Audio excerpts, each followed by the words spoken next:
yung ginagamit nilang ano, yung simento. Yan o, yung mixer. Ito yung mixer. Yan. Tapos, ito na yung parang pinaka-hose nila. Hinihigop yung pataas yung ano, yung simento sa taas. Ayun, doon yung binubuhos nila doon. Ang galing. Hindi nga naman sila ano, hirapan na maghakot. Ayun o. Kita niyo yan? Yung pinaka-hose, yun yung bumubuhos sa kanila. Ayan, ayan. Nakita niyo po yan, yan. Diba? Ang galing. So, na-under tong ano nila, yung frame.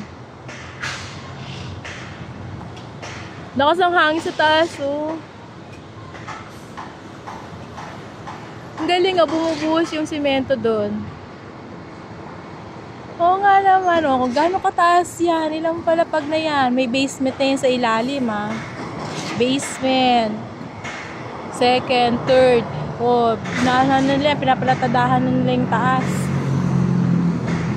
Okay na yung basement nila, eh, oh. Magawa na kagad nila.